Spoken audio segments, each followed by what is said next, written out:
From the News Channel 5 Network, this is OpenLine.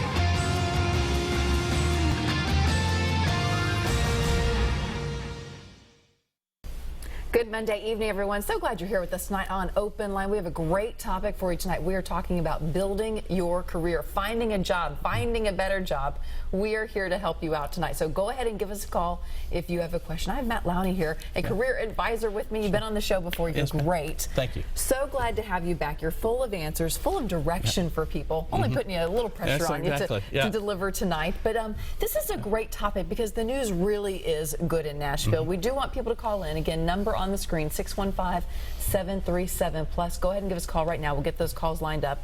You can ask Matt for advice or what's hot right now, what's not. Let's start with, what does the job market look like out there right now? So positive. I mean, I think that's a short version of it. I mean, nationally it's really positive. Tennessee's even less. And then if you kind of go unemployment rate, Nashville is at 3% in May.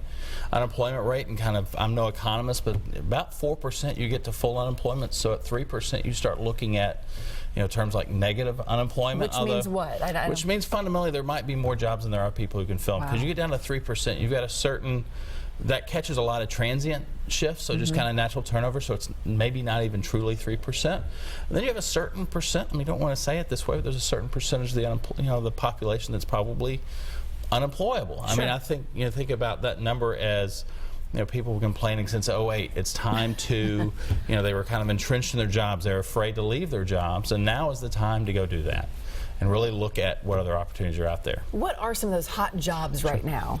So locally, I mean, there's going to be some obvious answers. There's healthcare, but in two ways. One of which is direct patient care, so we think nurses and things like that. But you also have kind of 350 healthcare companies based here in Nashville. So you have all of these back office. They tend to be the corporate jobs that pay better than frankly, direct patient care. So anybody that accounting, finance, HR, all that stuff that it takes to run a company. And then you've got IT. Again, not a huge shocker there, but again, I would split it into two buckets. We kind of have IT, healthcare IT, which we've had for a long time, and then we kind of like IT in terms of emerging technologies, and our entrepreneurial community is growing. And then, boy, I was at a thing just the other day, and they were talking about welders. The vocational schools were talking about, if we had 500 students walk in the door, we could find them a job right now. I had no idea. I don't hire welders for a living. So, and these take 10 to 12 months to get these jobs, and they pay $50,000 a year. Great paying jobs, and that really is across the country. Trade schools cannot find enough people to go through the trades and learn them. Electricians, welders, that sort of thing. And I don't know if it's a generational thing. I mean, I don't know if the younger generations just don't see themselves in those roles. They didn't go to school thinking about those. But boy, that's an opportunity. And retrain. I mean, folks who kind of reach their 40s, that's still, you got a lot of runway career-wise. And so maybe it's time, if you're 40, going, hey, I don't like what I'm doing, or what I'm doing is going away. I think about, like, an example, maybe like a printing press operator. I mean, there is a need for stuff like that, but it's not going to grow, Right. So I do want to dive into that a little bit later on, about reinventing yourself and how you do that and the best way to go about that. But let's talk about right now the age-proofing your resume. Is that important? I mean, it could be discriminatory at some point when you're like, I don't want them to know how old I am. Well, here's the thing. I work in recruiting and HR as kind of as a profession. I have never been in a room where they said that person's too old to hire. But then also I'll say, is it kind of at a high level something that people are mindful of? Of course. I mean, lots of reasons for that. There's underlying assumptions that you can get to, which is if you get to a certain age, you're not productive or you're set in your ways. I mean, but I found that if we sat here with somebody who's 60 and somebody who's 20, they'd both say that there's a reason they can't get a job. One, I'm too old, the other, I don't have experience. And so there's no perfect answer, but don't allow it to be a crutch. I mean, that's what I would say if somebody was older. But I think there are very tangible things I would do. One is, if you've got a college or high school, just take what year you graduated from high school off. It really doesn't matter, does it? It doesn't matter. And I wouldn't go any farther back than 15 years. I mean, this is not a legal document. Your resume is not. You can put on there what you want. I mean, I would, then some vary as long as it's true. Right, don't lie. That's all right. But as far as kind of years back, and don't put things that obviously date you. I mean, obvious things are like, hey, if you're an IT programmer and you're like, hey, I've got COBOL on my resume, probably not very useful, probably would date you. And I learned something today. I was reading an article about this thing in prep of our conversation. I didn't know that you're only supposed to put one space after period Like, there are recruiters out there that know if you put 2 spaces after a period, that people over 40 tend to do that. Really? And I went over to our... way overthinking the resume? Yes, I would think so. That does drive me nuts, but I didn't have any idea that was even a thing. Wow. And then I went over to the folks that I know that they're actually professional writers, and they go, oh yeah, they're 25. I have never put 2 periods after a sentence. And I'm like, I have never thought not to. Yes. And so I think about things like that. Now that's really kind of overthinking it, but there are a lot of things people do.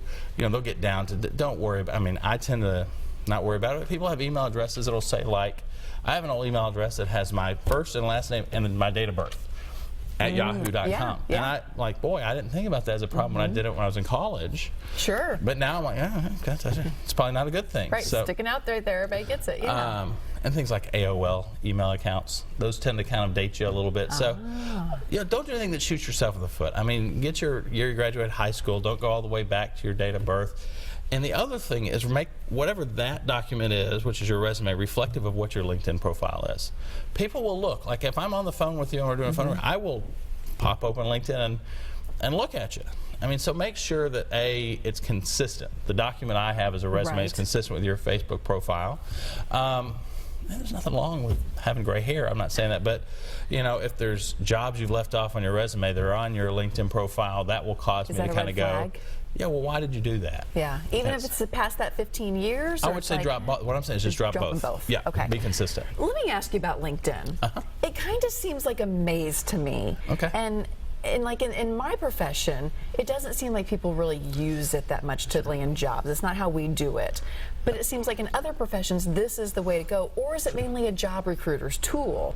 So you want to be out there. One of its main revenue sources are folks like me who work in recruiting. Like, they charge us an ungodly sum to have access to all of these people's contact info. So if you look at it through that lens, it certainly is useful from also the landscape of a generation ago. People started their same job and worked there forever, so you don't have to worry about it. Matt was at GE, and so if I need to get a hold of him, we worked together 20 years ago, he's still there.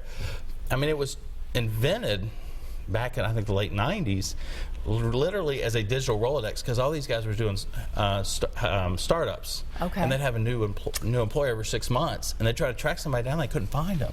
So that was its kind of origination. But if you are looking for a job, you need to be active on it. You need to use it for what it is how many people connect with the folks you used to work with. That's all well and good. That's fine. I reconnect with folks that, I don't think about in 10 years. But if I'm looking for a job, it's less about that person, but who they're connected to. So I'm forever getting emails, hey, do you know somebody at Aspire Health? Or do you know somebody at Vanderbilt? Or do you know somebody at News Channel 5? That's where it's helpful, because if you're looking for a job, having you send my resume to that other person is way more valuable than just kind of blindly applying online. Sure. And that's where people get so frustrated. Yes. Just so frustrated. Because everything you have to do online now. You kind of do fill in your resume and you hit the send button, and then you're like. And so it's a black hole. What? That's right. And there's no follow. And it's so challenging because people want to follow up. Yes. And employers have almost created a world in which they don't want you to follow up. Yeah. Because there is so much noise. It's too much. And trust me, I get 50 of those phone calls a week, and people following up, and I respect what they're trying to do. There's just so many hours in the day, and there's a workload thing. At some point you are going to have to put your information in that system. There are legal reasons for that. But if I see a job that I feel like I'm qualified for and I want to apply for it, the first thing I'm going to do is not apply. I'm going to go, who on LinkedIn do I know that works there, or who do I know that knows somebody there? And I'm going to work that avenue way more aggressively than applying for 5 different jobs at the same company. Okay. It's just because it is a bit of a queue. Your resume kind of, here's a job, and here's a queue, and here's all the resumes that applied to that. That's going to drive you nuts. And it's just not very effective. I think about the best, if we're to employers, the best source of hire are employer referrals. And so they've done all the kind of research. They stay longer, they work harder, they perform better. Wow. And so the key is to be that employee referral. That's how you kind of have to think about your job searches. How am I the person that gets referred into the hiring manager? And also, it makes sense. If I'm a hiring manager, I'd much rather hire somebody and I think highly of you, and you're going to refer me over somebody that's good. Who am I going to talk to first?